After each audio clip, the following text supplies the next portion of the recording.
We're going to talk about an accumulation-focused life insurance policy, which is AKA infinite banking, be your own bank, those types of terminologies. A little bit about me. My name is Deb Stevenson. I have a degree in computer science, was in IT for 30-something years. I'm dating myself. Retired from my job at the beginning of January 2023, and I've been doing real estate investing since 2010. And when I did retire from my job, I just basically was doing private money lending to other real estate investors. And yeah, that's what I was doing. And then I got into life insurance last year when I realized that there was this thing called infinite banking, and my eyes fell out of my head. So I want to share what I learned with all of you, because your eyes are going to fall out of your head as well. So how do you retire with tax-free money? Well, you use a financial strategy that allows you to use the cash value in a permanent life insurance policy. Now, let's not focus on the fact that it's a life insurance policy. So don't focus on what it is, but focus on what it does, okay? Because what it does is pretty amazing. So at retirement age, if you choose to use the cash value to supplement your retirement, you borrow from the cash value in your policy. You're not going to pay it back. And then you borrow that money, it's tax-free because it's a loan, it's not income, okay? So you can use this money to supplement your Social Security or other IRAs that you already have. The rich and wealthy have known about this for quite some time. This is Mr. J.D. Rockefeller over here on the right. He is an oil tycoon. If you've never heard of him, he's deceased now, but the Rockefeller family is very wealthy, and one of the strategies that they used was infinite banking to create generational wealth for their entire family, which he did pretty well. Well, the benefits of using the life insurance to grow the cash value. Let's see. There's no income limits or contribution limits like there is with the traditional retirement accounts. There's no age restrictions on when you can access the money like traditional retirement accounts. No loss of cash value due to the exposure of the stock market, like traditional retirement accounts. No restrictions on the use of that borrowed money. It doesn't have to be for a first-time home purchase or a health issue or whatnot. Some or all of the cash value that you build up in your life insurance policy is judgment proof. Varies by state. Some states it's 100% judgment proof. Others have thresholds. Just depends on where you live. Original account value continues compounding interest regardless of the fact that you have taken out loans. Where else can you do that, right? If you take $50,000 out of your savings account and you had $100,000 to start, well, now you're only going to get interest on $50,000, right? Because you took half of it out. That's not how it works with life insurance. In that same scenario, if you took $50,000 out of $100,000 of cash value in your life insurance policy, you would still accumulate compound interest on that full $100,000, even though you took out that $50,000 as a loan to go do whatever you wanted with it. That's the power of using the same dollar twice. And these policies have unstructured policy loans. The client decides if they're going to pay the loan back, how much they're going to pay back, and how frequently they're going to pay back. You don't have to pay the loan back at all. And then again, you can decide that you do, how much you want to pay, and when you want to pay it. Twice a year, every month, every quarter, it's your decision. You're the client, it's your policy. There is no impact to your credit score or your debt to income ratio when you take out these policy loans, because only you and the insurance company know about this loan. You didn't fill out any bank forms. You didn't have to qualify for it. So nobody knows about it. You are not going to get any kind of 1099 or any kind of tax form from the insurance company because you're borrowing your money. Right now, the loan rates are currently about 5 to 6%, which are pretty darn good. I don't know anywhere where you can get a loan that cheap right now. So there's 3 ways your money grows: fixed, variable, and indexed. We're all aware about fixed rates. They're your traditional bank accounts, money market accounts. They're safe, but the growth is pretty abysmal. Variable, like the stock market, crypto, your 401ks. We love the growth in these when the stock market is doing well, but we don't like it when the stock market is not doing well. We don't like this downward arrow here. So we would rather have only going up. Well, that's where we introduce indexes, okay? So these are the least used, unfortunately, used in fixed index annuities. and also used in indexed universal life, which is the IUL life insurance policy. Okay, we like it because it's safe. It's growth mirroring an index like the S&P 500, but it is not actually invested in the S&P 500. You're never directly invested in the stock market. These are indexes mirroring like the S&P 500, so they're proprietary indexes from the insurance company. So you are not ever directly invested in the market, okay? You can have 0 to about 12% growth. Most of the indexes offered by insurance companies for you to choose where to put your cash value, pick different indexes. Most of them have a cap, which means in this example, if that index had a cap of 12% and that index did 20%, you only get 12. The insurance company keeps the rest. But the insurance company also gives you a 0% floor. So when the market goes down, you never lose your capital. So that's why this looks like a staircase and not like the previous slide that was all up and down. So when the market is doing well, your index is going up and you're getting interest credited. When the market is going down, you stay the same right here and you get a 0% credit. You do not lose your capital. And market goes up, you get that interest credited. Market goes down, you stay the same. So this is a nice staircase, always going in an upward direction.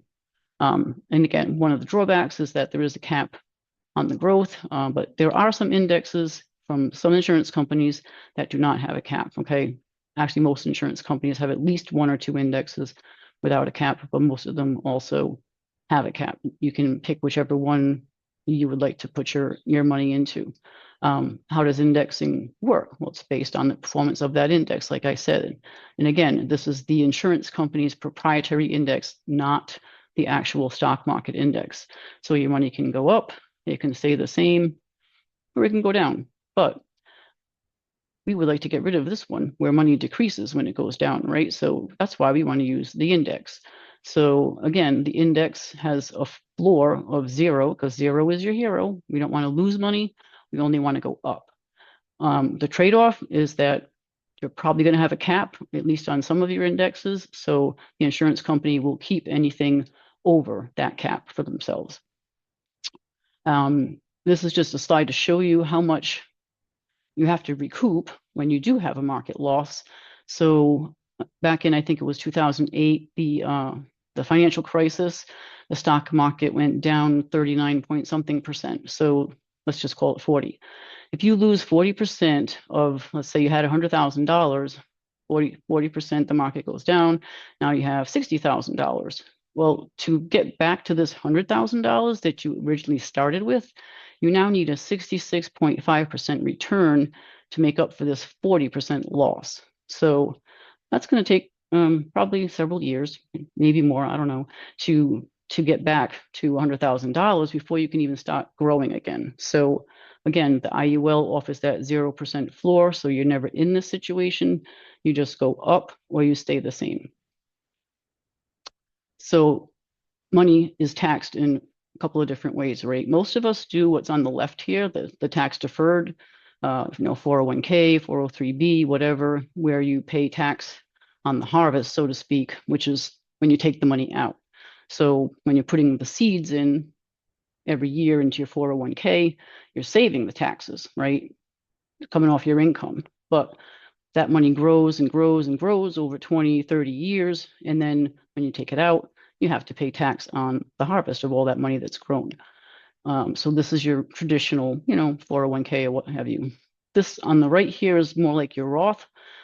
This is the tax-free account. You've already paid taxes on this money when you put it into your Roth, for example. So you've paid tax on the seed in this case, which is a smaller amount. So when this money gets bigger and bigger and bigger, now that money is tax-free. So you pay tax on the harvest or you pay tax on the seed. Either way, Uncle Sam, unfortunately, wants to get his share of the pie. This is a good example of the cost of deferring taxes. When we follow what was on the left side of that slide, the pre-tax, 401k, 403b, that's this tax deferred account here. So here's an example. If we put $10,000 a year into this 401k, 403b, what have you, for 30 years, assume we're in a 22% tax bracket, and that makes us save $2,200 off our income taxes a year, or $2,200 off the income we're going to get taxed on. So the total that we saved at 8% doing this for 30 years would be 1.1 million and change. And you have deferred a total of $66,000 that you did not pay taxes on, which is this little green slice right here on this pie. So on the right-hand side, when you go to take the money out that you've accumulated for 30 years, that 1.1 million, here's your annual withdrawal of $72,000, still in the 22% tax bracket, but now you're paying $15,000 in taxes. So you don't really end up with that $72,000 that you thought you were going to have. You end up with $56,560, and you're paying $398,000 in change over these 25 years that you're taking out these withdrawals. So does this make sense to defer $66,000 in taxes so that you pay almost $400,000 in taxes in retirement? I'm going to say no, but we don't know any better, right? Because we've been told, max out your 401k, do all you can to save for retirement. And that's great, but there's better ways to do it. I'm not saying that you shouldn't have a 401k or a 403b or whatever tax deferred account, but I'm all for diversification, and I definitely think you should have some after-tax retirement income so that you know that when you take that money out, all that money is yours and none of it has to be given to the government. So your perfect retirement plan. Take a look at this and let me know how your current retirement plan compares. If you want safety, your 401k and 403b, traditional IRAs, probably not so much because those are invested in the market. IUL has safety because we do not participate in any downside risk of the market. So we have a 0% floor, so it is safe. Tax-free, these pre-tax retirement accounts are not, because you have to pay the tax when you take the money out. IUL is tax-free because you're using policy loans, so it is not income, therefore you do not pay taxes. If you want good growth, you can get that sometimes in these pre-tax accounts. Other times, as you know, it goes down. The IUL has good growth as well, and average annual returns 6 to 8% over the long term. And in liquid, is your retirement account liquid? If it's invested in the market, probably not, because why? You have to sell those mutual funds or what have you, and it might not be a great time to sell. Maybe the market's been going down for a bit and you'd rather wait for it to come up. Well, if you need money, you're going to have to sell to get your money, and you have to wait for that to settle. So another few days or what have you. So an IUL is liquid. You just call the insurance company. You tell them to send you a wire for X amount of dollars. They don't ask you what you're going to use the money for or anything. They just want to know how much and where to send it. So you can have your money in probably 48 hours. Very liquid. So an index universal life policy is a permanent life insurance policy if it's properly structured, and there are policies that are not, and those are agents that pretty much we're just looking for the commission rather than doing what's best for the client. So if it's properly structured, it's definitely a permanent policy. It will not lapse. It has cash value growing, 0 to 12% with the indexes that are offered by the various insurance companies. And there are some exceptions because some indexes do not have a cap. Death benefit of these policies is tax-free, as well as the loans that you're taking out. These policies also have living benefits. What does that mean? Living benefits are the ability to access your death benefit amount while you're alive under certain situations, such as if you have a chronic illness, a critical illness, or a terminal illness, you can access part of your death benefit to help pay those medical bills, pay your mortgage, what have you, because clearly you would not be working if you were, sick like that. So you can actually access your life insurance death benefit while you're alive if you wanted to, if you needed to. IULs have flexible payments versus whole life. With an IUL, people who work for commission, like myself, car salesmen, real estate agents, sometimes you have great months and other times you have months that aren't so great. Well, the months that aren't so great, you can actually drop your payments down to keep the policy open and then go back to contributing what you had planned when you have better months. So there's flexibility for you to change your premium amounts if need be, so that you can keep your policy open and still keep going towards the goal that you originally set up in the first place. One of the negatives about IULs is the cost of insurance grows over time. However, we mitigate that when we properly structure the policy by keeping the cost of your insurance as low as possible, okay? This is what a traditional IUL looks like when it's set up. Most people buy an insurance policy for the death benefit, right? So that their family can be okay. Something happens to them, they leave money behind to the family to pay bills, and so they can, obviously bury, the insured as well, but not have to struggle. So typically you have a pretty high death benefit because you want to help your family out. So traditional IUL has no cash value, right? Right here, you got 0.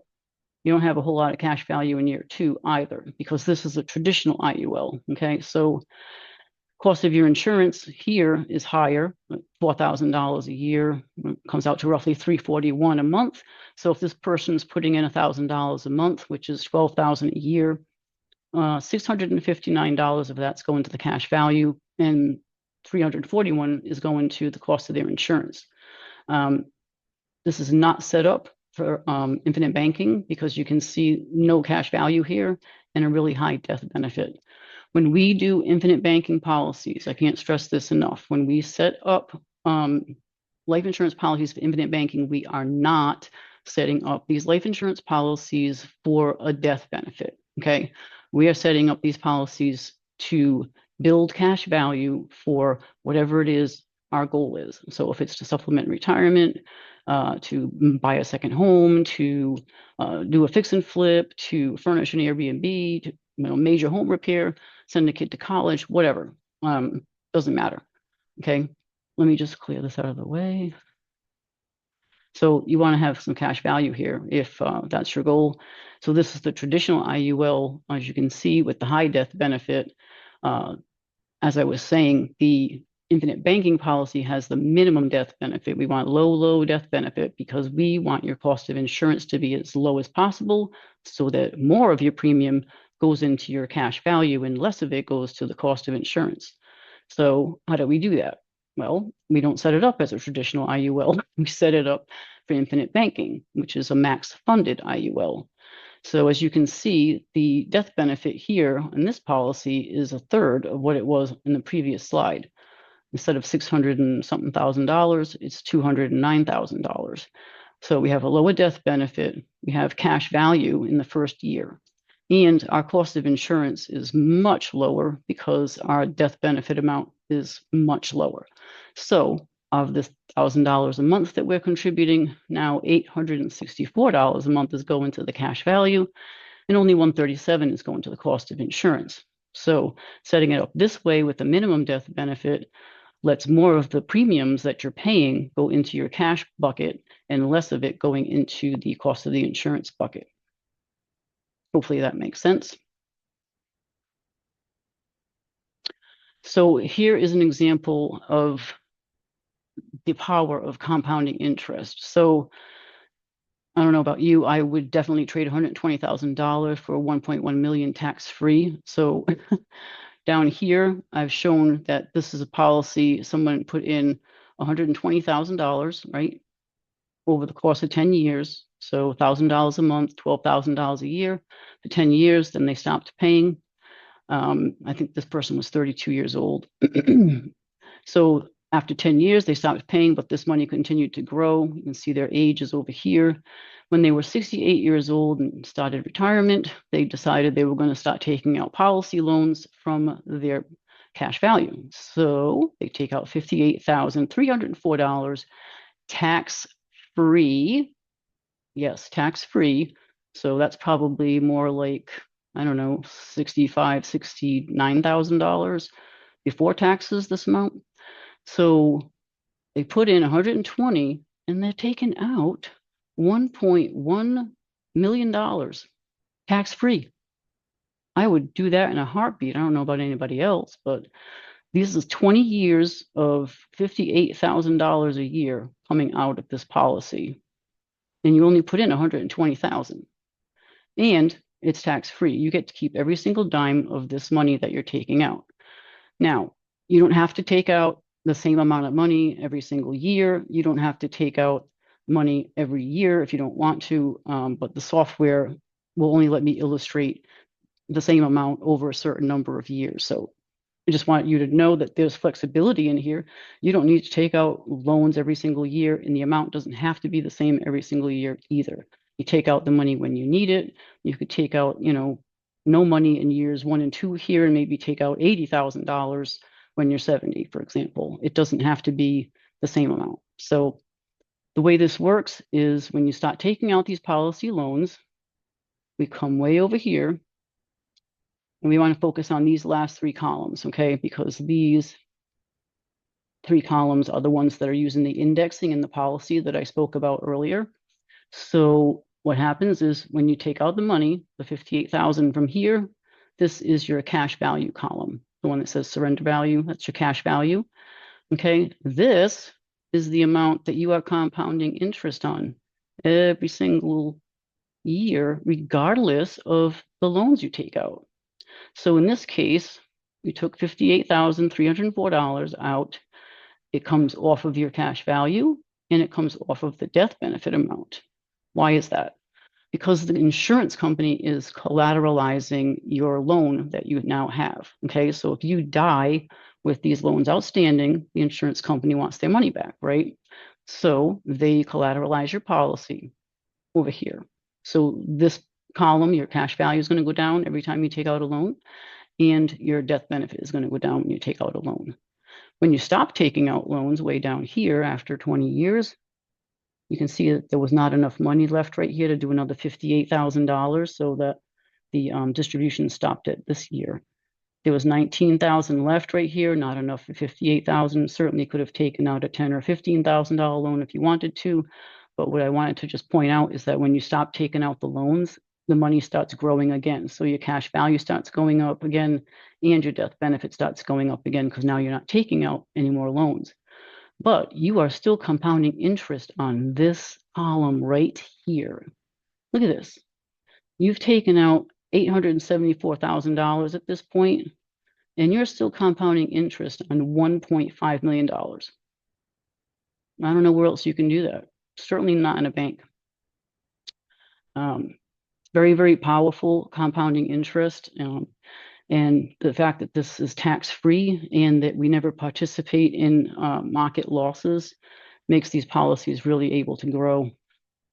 So what can you do with the money that you have in your cash value? Pretty much whatever you want. It's your money. You can fund a college education, major home repairs, use it for a down payment on a real estate investment or a second home, buy a business. It can be working capital for your business. Businesses set up these accounts all the time. Again, so you can have working capital, take the money out for your business, but it's still compounding interest as if you didn't take it out. It's a pretty good deal for your business. You can help your kids with their wedding, whatever you want to do. Buy a car. I mean, I wouldn't suggest, buying depreciating assets, but, everybody can do their own thing. It's your money. So if you have an existing policy, you might want to take a look at it and see how it's set up. It's probably not set up for infinite banking, but we can definitely do what's called a 1031 exchange, which is similar to a 1035 exchange for real estate. So if you wanted to, convert your policy from what it is and create an IUL, that is certainly possible. Also, you want just look at the growth in your retirement accounts. This is right now the end of September 2024. Of course, this is an election year, but the market's been pretty wild the last 2 or 3 months. Been definitely swinging high and low, and very volatile to me. Yeah, I'm not quite sure why, but I really like the up days, but I don't like the down ones very much at all. This is my contact information here. If you want to scan this code, feel free to reach out to me and ask me whatever you might want. But right now I'm going to show you a couple of different policies illustration so that you can see the power of how this money grows, because it is really, really amazing. So let me exit out of here, and I'm gonna bring over my other screen right here.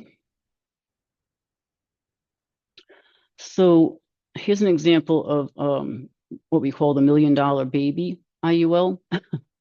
So this is a 1-year-old little baby, obviously non-smoker. And this is an example of somebody putting just $100 a month, so $1,200 a year, into a policy for this child until they're 18, and then they stop.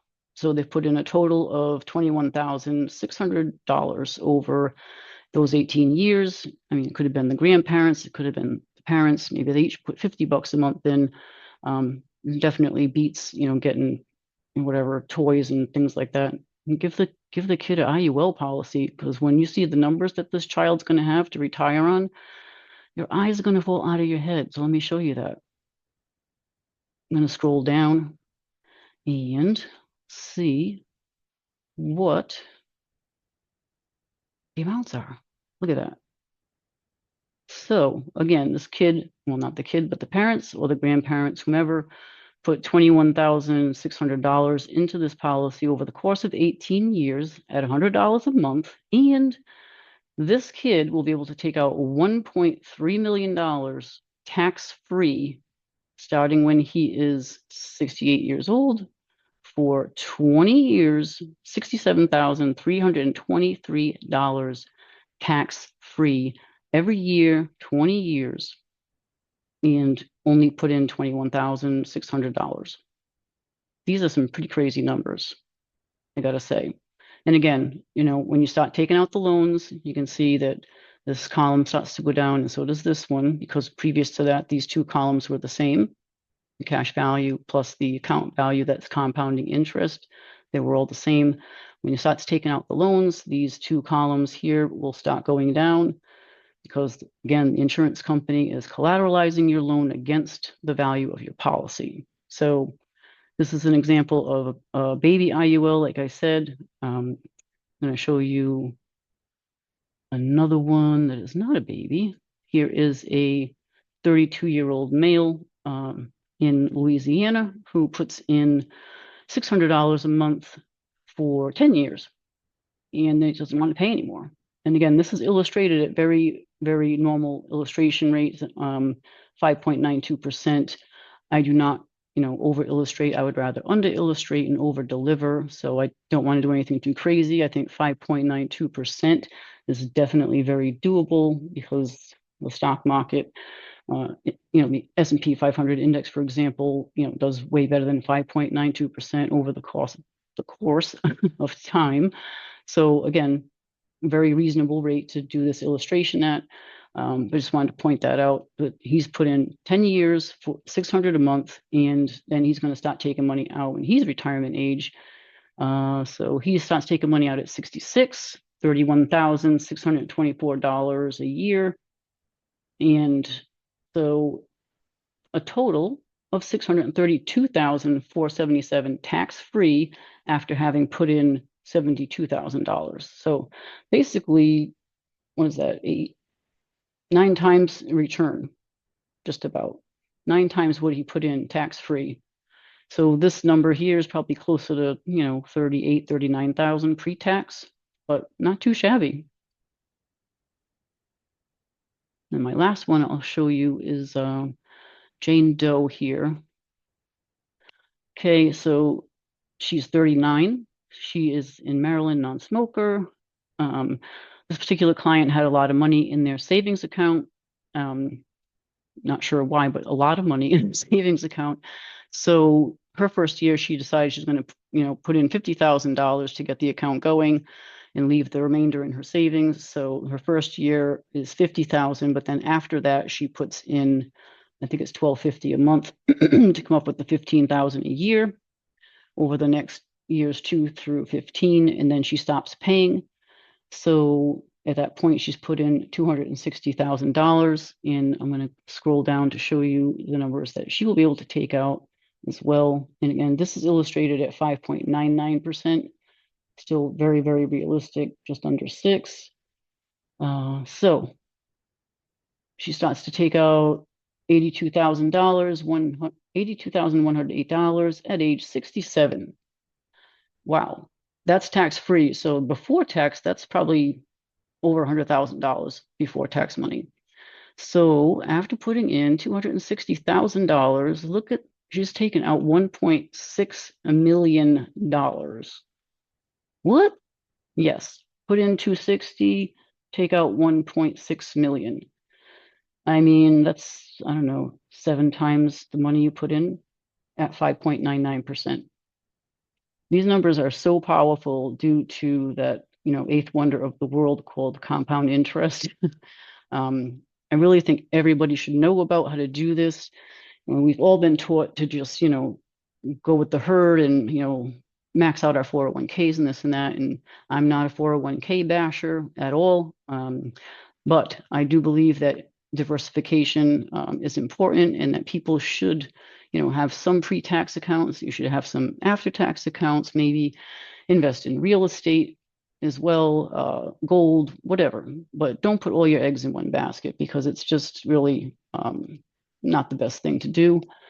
So I hope that this was helpful for you guys. And if you have any questions whatsoever, please contact me. My phone number is at the bottom of the screen there, 401-575-1122.